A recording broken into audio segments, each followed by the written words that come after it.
This one is talking about rocks, I think. Look out. Yep, crystals and rocks. We're talking to Sarah, who wants to call in from Arizona. Sarah, what's up? Hey, Dan. Hey, Kelley. Hi. How's it going? How are you? Good. Just enjoying my time. I'm nervous. Sorry, Well, that's okay. So am I. It is all right. This is a safe space. I'm ready for you. What's up? Sorry. I had two things I wanted to talk about. One of them was just to laugh at the silly things that I used to believe in. And when I saw that Kelley was on and you were talking about crystals and minerals, and I was like, oh my God, I have to get out my little notebook from all the ridiculous stuff I wrote down about my rocks. And I used to put them in my pocket and think that I could cure my anxiety with them. And it was ridiculous. So I thought you would have fun maybe with somebody who used to. I'm an atheist now, but I used to believe in a lot of woo. Yeah. Well, go ahead, Kelley. I'm about to say you shouldn't feel like you are ridiculous for having believed that. I believe that stuff too, and it's easy to fall for it. You get a lot when you get so many people who are explaining this to you and how it works like this, but you can really get drawn into it. So don't ever feel like you are ridiculous for having once believed in that. That was just what I wanted to say to you. Yeah, thank you. I wasn't trying to speak badly about myself. It's funny to me now. It's comical to me now. And I kind of blame my upbringing in Christianity for making me susceptible to the woo. So I left Seventh-day Adventism when I was 19, but then I just spent 20 years in all kinds of strange stuff because I didn't have a brain that was skeptical. And every new thing just seemed like the answer. So one of the things I really got into was rocks. Yeah. It's funny you say that. I also agree with you, Sarah, in that I think Christianity does make us more susceptible to woo. Maybe not like crystal stuff, because I feel like that's pretty fringe in general. Although, obviously, I mean, your experience is there, so it does happen. But I have met other Christians who believe in different kinds of weird therapies and stuff that just make no sense. And also people talk about the evangelicals will be mad about yoga and stuff like that, but how many Christians practice yoga, which is originally a spiritual practice in some sense or another, who just kind of take the secular elements out? And I was warned about yoga. Yeah, and different forms of prayer and meditation too. Meditation has been on the rise in the country as people practicing it, even in a secular sense. But of course, there's a rise of people taking it in not a secular sense. So yeah, I definitely agree with the sentiment that Christianity can do that. So get into the specifics here. I want to know what about your beliefs were really so funny. crazy. I have all my notes from it because I used to keep meticulous notes about what I bought and what it was, how it was going to help me. I love it. I still have this. This is in my free Oprah notebook too, which is kind of funny because I think most of the woo that I got into was Oprah inspired. We don't talk about that much in the community. No. That's so frustrating. I hate that for you. I'm so sorry. I'm so sorry Oprah did that to you. Oh, I thought you were saying, no, that's not the experience that's my experience, that I so much of what I was introduced to was through her programming. So it's funny that I have all my tarot card readings and my notes on all my gemstones and everything in her notebook. So. Oh man, yeah. no, there was one called malachite. Okay. Mm-hmm. Greenstone, copper oxide. Yes, it was called malachite, and I bought a nice big piece of it. It was more expensive than just the little dollar stones, because now the sad thing is I really did need to do some trauma work, and I have finally accessed help for that. But at the time, I thought stones could help me with my trauma, which is really sad. So I would sleep with this to try to bring up stuff during the night so I could process things. And I really felt like it was giving me bad dreams, which is strange because I had bad dreams when I slept with the stone, which I know now, I'm sure it was my own system saying you can let stuff up, but I connected it to this stone, which is weird. And I was told that it's so dangerous and powerful that you couldn't keep it with your other stones. So it had its own little bag. I mean, I literally did this. Wow. Which Oh is my funny. goodness. That's interesting because depending on what kind of Christian you are, you can interpret that in a couple of different ways. So one, you could say like that rock is actually doing things for you. And I would say that's a minority Christian view. Another Christian view could say that this is actually just completely, placebo effect going on, or you're just correlating this experience. Yeah. But Sarah, there's another Christian perspective that says that's demonic influences that are directly affecting you right now. And that's so funny that like you can just depending on your perspective, you can take that story in so many different ways. Yeah. I had a carnelian worry stone, which I think actually I used to carry that one around because I would want to be more grounded.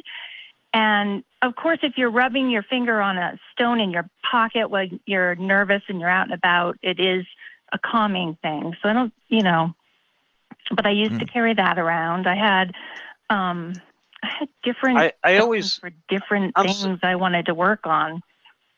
I'm sorry, Sarah. I always see that with a lot of the stones that it makes you more grounded, and I always wondered what that really meant. I know, because a lot of the stones are good for grounding. Yeah, and like I say, I don't believe in this anymore. Yeah, right. I understand that, but that was one of the things that I totally believed in it too, and that was one of the things that made me question it was the terminology. When I heard well, this stone is good for grounding, and this stone is good for grounding, and this stone is good for grounding, and just what exactly is grounding? What is it doing to me that's making me better, right? I'm guessing it doesn't mean cutting off electrical flow, right? They're not talking about that, right? No. Yeah, I guess it's just like giving you a sense of peace. Go ahead, Sarah. I have anxiety. Yes. For me, I have anxiety, and I've been struggling with it for years, which is also, from the religious trauma. Right. And the isolation. And I'm agoraphobic now, and I'm really trying to work on like getting out. And I think some of that has to do with my upbringing and things. And so I was really searching for a sense of like grounding, and I know I'm using that word, but just peace and calm. And, a stone in my pocket is not going to do that. But yeah. But those are things people are searching for, and that's the sad part. People are searching for solutions to very real emotional problems. And that's why I love that I've found this community. I've been an atheist for a couple of years. It just made so much sense. And now I'm not looking for the new best thing to like fix. Like you just keep going around, and you might not be joining churches, but you're joining in ideas. And so I've really enjoyed this show, and just wanted to call in and laugh about the things I used to believe in. And also to say that after a year of reconnecting with my sister, I very gradually kind of changed my language. And then a week ago, just finally said, that I'm an atheist, and that I thought her as a Christian and me as a secular humanist really had a lot in common, and our goals and what we wanted in life. We have a lot in common, and that it's going to be awkward because I'm going to have to use more of my kind of new language. But that I really felt like we had gotten to a point in a year of reconnecting that we both trusted each other. And it went really well. And I know not everybody has a positive experience, but I just wanted to say that I'm just really happy that I got kind of that advice in the beginning to like take it slow, because I think that in just allowing the time that was right to kind of share that, because it had been building, she probably had kind of a clue at the time, I just think that it worked well for me. Yeah. Well, Sarah, first of all, so happy, so happy that you have a community now that you can confide in and talk to about and share your struggles with. So I congratulations to you for finding that. I'm super glad because there's so many people who have yet to find that yet, who don't realize that there's a community that they can go to and figure that out and deconstruct their own life experiences. And I also want to echo that. I think you point something out that's very, very important to people's intuitive sense of why they believe things. Okay, because we talk a lot on these shows about the arguments, right? What are the philosophical justifications for believing in God or not, or the resurrection, things like that. But the truth is, most people, in my opinion, most people do not believe in God because they are convinced philosophically and logically like X equals Y and Y equals Z. Therefore, God is real. People believe because they have intuitive personal experiences in their communities and also in their upbringings that they were taught to view the world in a certain way and interpret their experiences in a certain way, and thus culminating in their worldview. So we have to be sensitive to that just as much as we are sensitive to the arguments that we are so very careful in dissecting, because you can be right, but you're not always going to be convincing. And I think even like, I'm sure you get a sense of that when you talk with your sister, probably when you talk with other family too, that you have to be careful with the language you use, because that language is very, very important. And if you absolutely just trounce them in that moment and say, everything is real, this is not real. Sorry. Everything's not real. This is all bullshit. Right. Like, they might not be as receptive to that. Whereas I'm actually interpreting what I previously thought was a God experience or a Christian experience as something else now, and I'm finding that this is working better for me. People might be more receptive to that kind of thing. So anyway, I'm just really happy for you, Sarah. I'm so glad you called in to tell us about that. It will be fun to be able to kind of be myself more, like really myself with her more, and see where that goes. I hear you there. I hear you there. I am up here every week talking my ear off, and I still have people very close to me who I feel like I can't be completely open to, because it's hard. It's really, really hard, and there's a lot of pressure too, because we're both the minority where we're at, I'm sure, in our beliefs. So you don't always have that same sense. Rejected, right? Mm-hmm. The fear of being rejected is the big fear. Like when you get over that hurdle, and you're like, oh, we're still talking every week, and we're, it feels good. Yeah, so, for sure. I just wanted to share. And also I was going to mention I'm in Arizona, and there's a huge Tucson Gem Show here every February. year. And it's like, and I went we've only been here 5 years, and the first 2 years we were in Arizona, we went. It's such a huge industry. It overwhelms me. You also just see how much stuff is just ripped out of the earth just for us to like carry it around in our pockets, thinking it. What do you think about that, Kelley? It's a good point. You actually made a couple of good points that I wanted to touch on. One was talking about the mental aspects of the crystals, and we had talked about the woman with her daughter that had that needed insulin because she had diabetes. But we didn't really touch on people that really need a therapist. And there's probably more of those people that are using crystals than there are for physical ailments. And I think that's a huge injustice to people, that here are these people that really need help. And instead of getting that help, somebody's giving them a rock that's not going to help them. And it's really sad. And I'm sorry that happened to you. Yeah. What I am glad of is that you feel like you're getting better. You're reconnecting with your sister. I was happy to hear that. I hope that goes further with you. I hope you can completely open up to her and be comfortable with who you are with her. As far as the mining goes, the over mining goes, you're right. And these are a lot of the same people who would talk about how we got to save Mother Earth and we have to protect the environment. Yeah. And at the same time, they're not being conscious of the damage that's being done by, and I don't want to say all of the mining, but by a lot of the mining. It's just not being done responsibly. And a lot of that is showing up in these marketplaces where these woo people are buying this stuff and they're not even giving a second thought to it.